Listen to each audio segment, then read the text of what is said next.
Hi guys, yeah, here's another constant analysis. This is an interesting one. It's rather a short one, actually. Well, not doing the work was short. It never is. But the actual extract that was taken, extract of speech, was it's quite short, very very short. But what it actually yields is quite interesting.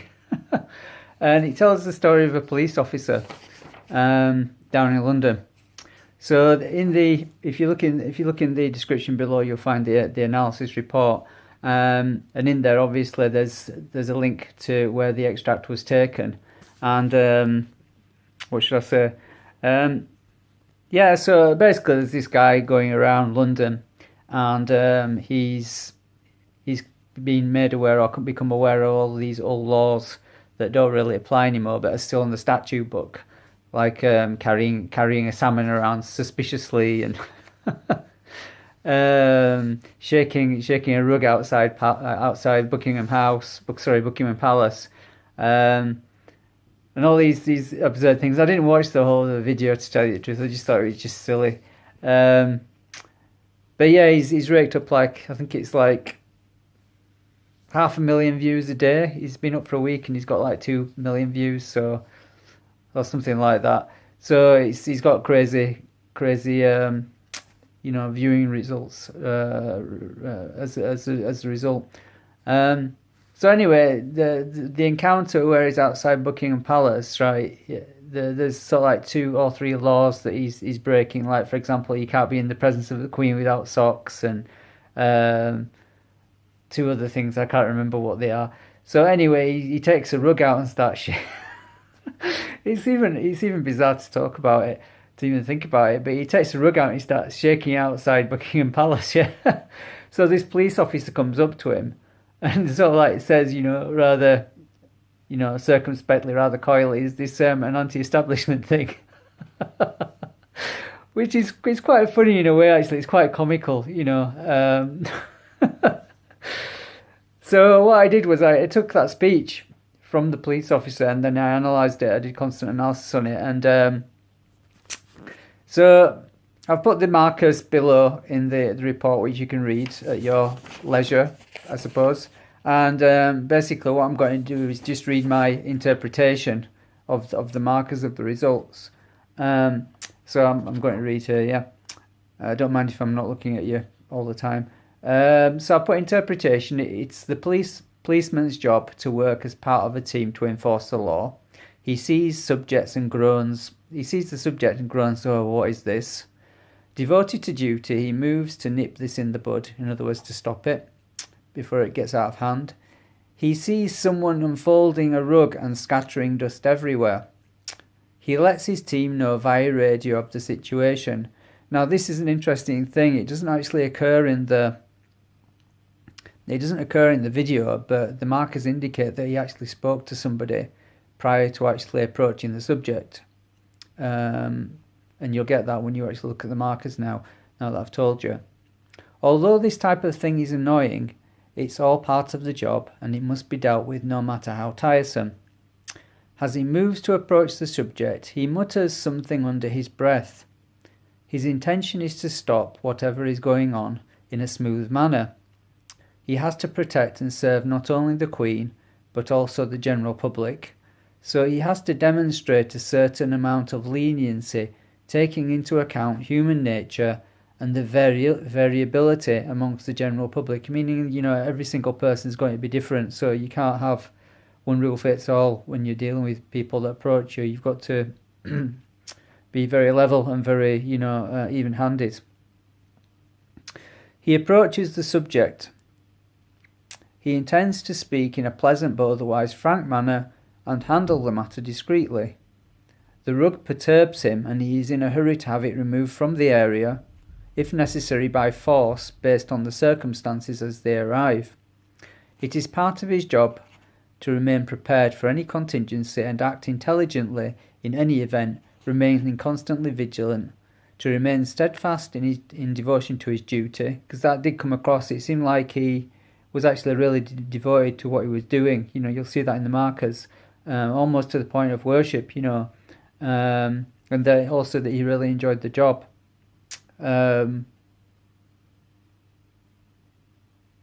enforcing the law with words in the first instance, that's how he maintains his duty, or with more physical methods should the words not be heeded. Given the situation, the policeman is apprehensive of a spurious situation or of a silly, weird situation. That's what spurious means. It's not real. What on earth is this? Is his reaction. He keeps his distance, which obviously you'll notice in the video, he does keep a distance. He doesn't like the situation. It smells fishy, which is a phrase in English to mean something suspicious. He sees the dust being scattered about. Being trained to observe detail, for some reason the policeman focuses on the fact that the subject has freckles. And this is a very interesting thing. It's one of the things about consonant analysis.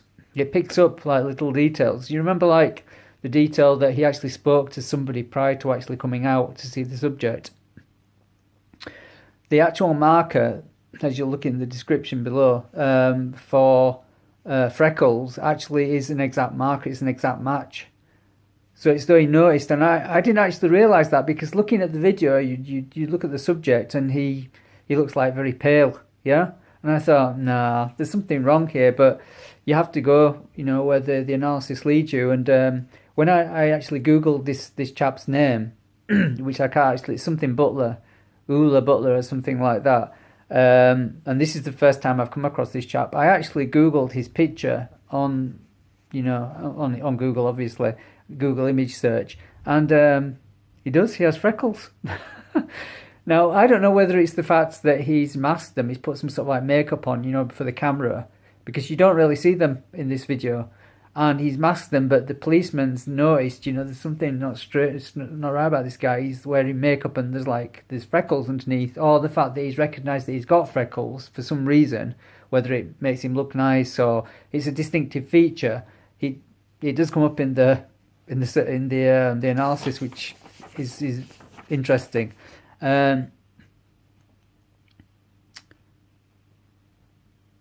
So again, it says he recognized, you know, the policeman focuses on the fact that the subject has freckles, a possible identifying feature should the subject require apprehension at a future time. So in other words, you know, for identification purposes, you know, for a description. The situation has occurred, and therefore the policeman is forced to react to it, which he does with a clear aim in mind. And as a summary I put, although the policeman is sometimes provoked to react to thorny situations, he loves his job. And that actually came across from the terminal markers. In other words, the terminal consonant says, so basically what you do with those is you just take those and pop them straight into the dictionary, and that gives you like an instant result. It's useful to use that method if you're like, say for example, you're listening to somebody in a foreign language and you don't really get all of the consonants. As long as you get the first and the last one, you'll basically get a general idea about what it is that they're talking about. You won't get specifics like what I pulled out here with the markers, but it's just very quick and dirty. Yeah, so I just felt it was nice. It's the first time I've actually done that with this method of analysis, which is I take like three markers at a time, 3 consonants at a time, you know, interlaced, and then extract the information. I've never actually put a summary just using the end terminals or the end consonants with the analysis, and I think it adds a nice little touch to the end, you know, as a summary. And that's what occurs. Like I said, he's provoked sometimes, he's in thorny situations, but he likes his job. So yeah, hope you found that interesting. It took me quite a while to do, as they usually do. Even if it's like a small phrase, it can take a bit of a while to get the information. So yeah, hope you enjoyed that, and look forward to seeing you in the next analysis. Have a nice day.